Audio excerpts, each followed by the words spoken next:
আচ্ছা, আপনারা তো প্রত্যেকেই সহজ পাঠের গপ্প সিনেমাটি দেখেছেন। সিনেমাটি কেমন লেগেছে?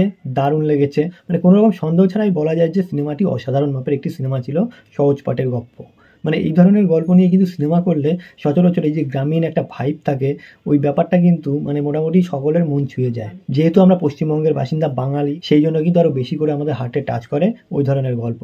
তো ঠিক সেই রকম ধরনের গল্প নিয়ে কিন্তু আরো একটি সিনেমা আসতে চলেছে, যে সিনেমাটির নাম হচ্ছে অঙ্ক কি কঠিন।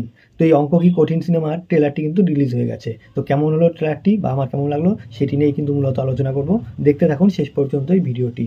নমস্কার বন্ধুরা, সম্রাট ফিল্ম রিভিউ চ্যানেলে সবাইকে স্বাগত। যারা এখনো আমার চ্যানেলটি সাবস্ক্রাইব করেননি তারা অবশ্যই সাবস্ক্রাইব করে ফেলুন, কারণ এরকম কিন্তু ভিডিও কিন্তু আমি পরপর দিতেই থাকবো। বিশেষ করে এই সিনেমা নিয়ে আলোচনা হবে, রিভিউ হবে, রিয়াকশন হবে, সমস্ত কিছুই কিন্তু আমার এই ভিডিওটির মধ্যে অবশ্যই থাকবে।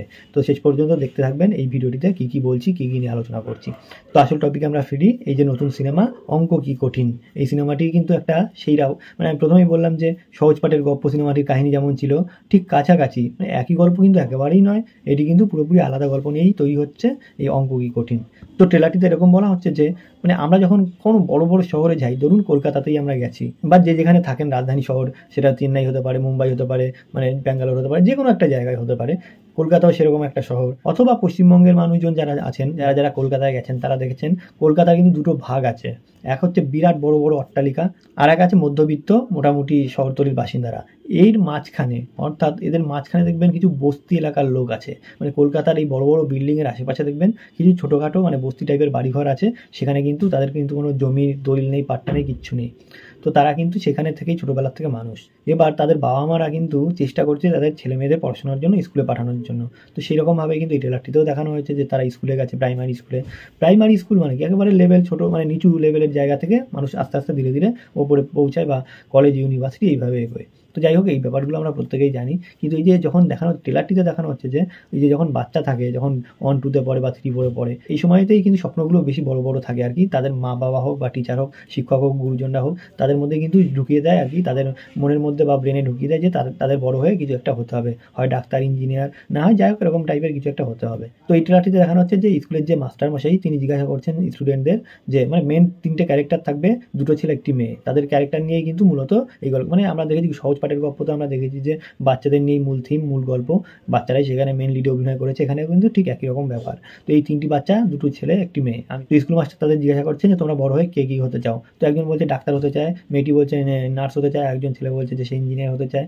তো সবকিছু মিলিয়ে এরকম তাদের একটা স্বপ্ন ছিল। কিন্তু যত দিন এগোতে থাকে, বড় হতে থাকে, মানে এখানে যে লেখক কিন্তু বলে দিচ্ছে যে তারা হয়তো এই ব্যাপারটি এত সহজভাবে নিচ্ছে, কিন্তু আদৌ পরবর্তীকালে যে কি হবে সেটি কিন্তু ব্যাকগ্রাউন্ড থেকে লেখক বলেই দিচ্ছে যে এরকম কিন্তু মানে তারা যতই স্বপ্ন দেখুক ওই ছোট্ট কুঁড়ে ঘরে বসে, তাদের ওইখান থেকে, ওই জায়গা থেকে কিন্তু ওই যে কলকাতার ধরুন 60 তলা বিল্ডিংয়ের ওই মাথার চূড়ায় ওঠা কিন্তু একেবারেই সহজ তো বিষয় নয়, প্রায় অসম্ভব।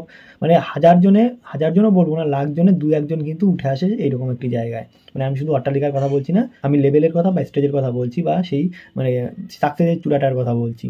তাদের বাবা মায়েরা যেহেতু গরিব মানুষ, তারা কোনো রকমের দিন আনে দিন খায়। এবার তাদের যখন একটুখানি বয়স হয়ে যায়, বা তারা আর বেশি মানে তারা কত পড়াবে মানুষকে, একটা জায়গায় এই প্রাইমারি স্কুল থেকে নয় সরকারিভাবে পড়াচ্ছে, বা তারপরে যখন তারা আলাদাভাবে শিক্ষা নিতে যাবে তখনই তো টাকার প্রয়োজন, প্রচুর পরিমাণে টিউশনি ফিস থেকে শুরু করে, বা লেখাপড়ার জিনিসপত্র কেনা, বই খাতাপত্র, নানা রকম জিনিস রয়েছে, সেগুলো কিন্তু পেরে ওঠে না। তো সেই জায়গায় দাঁড়িয়ে কিন্তু এই বাচ্চা মানুষগুলো বুঝতে পারে না যে বড় হয়ে তারা কীভাবে, তাদের বলছে ডাক্তার ইঞ্জিনিয়ার হবে, কিন্তু কীভাবে হবে সেই প্রসেসটা তারা জানে না। এবার যখন তারা বড় হতে থাকে তখন কিন্তু দেখতে থাকে, বাস্তবটাকে চিনতে থাকে, তাদের পক্ষে কিন্তু আর সম্ভব হয় না। ধীরে ধীরে তারা কিন্তু ওই ছোটোবেলায় একটা দেখানো হচ্ছে, এই ট্রেলারটিতে দেখানো হচ্ছে যে স্কুলটার কাছে তারা আবার 3 জনে ফিরে আসে। মানে প্রাইমারি স্কুল যখন ছেড়ে তারা বেরিয়ে যায়, তখন কিন্তু তারা আবার যায় সেই স্কুলের কাছে। স্কুলের কাছে গিয়ে কিন্তু তারা মানে পুরোনো দিনের কথাগুলো মনে করতে থাকে, যে তারা কোথায় কান ধরে দাঁড়াতো, কে কীভাবে কাজ করতো আর কি, কে কোথায় নীল ডাউন হতো, মানে নানা রকম ব্যাপারগুলো বাচ্চাদের যেমন হয় স্কুল লাইফে, সেইগুলো কিন্তু তারা বেশি বড় যদিও হয়নি, মানে স্কুল লাইফ ছেড়ে সবে তারা বাইরের জগতে এসেছে। এবার তাদের পরে কিন্তু আর পড়াশোনা আদৌ করতে পারছে কি পারবে না সেটা কিন্তু ট্রেলারে দেখানো হয়নি। সম্ভবত যতটুকু দেখে বুঝলাম তারা কিন্তু আর পড়াশোনা করতে পারছে না। এবার তারা যেহেতু বলেছিল ডাক্তার ইঞ্জিনিয়ার হবে, তারা কলকাতার যত বড় বড় বিল্ডিং হয় সেখানে কিন্তু তারা উঠতে থাকে, এবং যত উপরে ওঠে তারা কিন্তু স্বপ্ন দেখতে শুরু করে যে এরকম আমাদেরও হবে, আমরাও নার্স, মানে তারা যেহেতু আগে থেকে বলেছিল যে ডাক্তার ইঞ্জিনিয়ার নার্স হবে, তো তারা কিন্তু সেই স্বপ্ন দেখতে থাকে। কিন্তু সেগুলো আদৌ কখনো যে সম্ভব বা অসম্ভবের মাঝখানে কিন্তু তারা দাঁড়িয়ে রয়েছে, তারা কিন্তু বাস্তবটা অতটা বুঝতে পারছে না। যত দিন যাবে তত কিন্তু বাস্তবটা ফিল করতে পারবে। তো এদের চরিত্র ছাড়াও কিন্তু এখানে দেখানো হচ্ছে পার্নো মিত্র একটা বিশেষ ক্যারেক্টারে রয়েছে, যেহেতু তাদের কোনো লিড তারা লিড ক্যারেক্টারে নেই, মানে তাদের মধ্যে একটা প্রেম দেখানো হবে, তাদের একটা মানে পাণ্য মিত্ররও একটা বয়ফ্রেন্ড থাকবে। তো যাই হোক, এইসব বিষয়গুলো বাদে মেন টপিক হচ্ছে এই বাচ্চাগুলোকে নিয়ে তাদের স্বপ্ন কতটা সাকসেস হবে কি আদৌ হবে না, সেটি নিয়ে কিন্তু মূল গল্প রয়েছে এখানে। এবার যেটা বললাম, এই বস্তি এলাকার মানুষ তারা যখন এই বাচ্চাগুলো যখন ঘরে ফিরে দেখছে বাবা মায়ের অসুখ, তারা ঠিকভাবে ইনকাম করতে পারছে না, কেউ কাজে যেতে পারছে না, তখন কিন্তু ওই বাচ্চা বয়স থেকে কিন্তু তাদের মানে কাজের জগতে ঢুকে যেতে হয় এবং তাদের ভবিষ্যৎ কিন্তু সেখানেই প্রায় শেষ হয়ে যায়।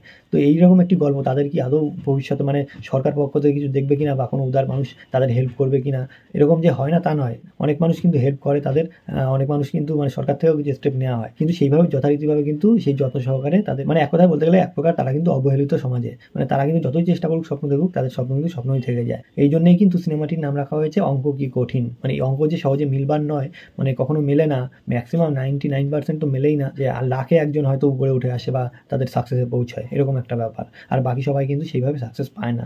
তো এরকম গল্প নিয়ে কিন্তু বানিয়েছে, পরিচালককে অবশ্যই একটা ধন্যবাদ জানাতেই হয়, কারণ এরকম একটা গল্প নিয়ে বা এরকম একটা চিন্তাধারা নিয়ে যেরকম সিনেমা বানানো যায়, সেটির জন্য কিন্তু অবশ্যই তাকে ধন্যবাদ জানানোই দরকার। তো যাই হোক, এই সিনেমাটি আসছে, অবশ্যই কিন্তু সবাই দেখতে যাবেন, কারণ এই সিনেমার মাধ্যমে কিন্তু কিছু সমাজে মেসেজ দেওয়া হবে এবং সেগুলো কিন্তু বিশেষ করে বাচ্চাদের প্রত্যেককে নিয়ে যাবেন সিনেমা হলে গার্জিয়ানরা, কারণ এইসব সিনেমাগুলো দেখলেই কিন্তু তারা মোটিভেশন পাবে এবং তাদের কিন্তু একটা অন্যরকম কিন্তু মানে মনের দিক থেকে বা মানসিক দিক থেকে তারা শক্ত হবে এবং মনের দিক থেকে অনেকটা কিন্তু মানে কি সাহস পাবে এবং জীবনে চলার পথে কিন্তু তারা অনেকটা সাহস বা শক্তি পাবে।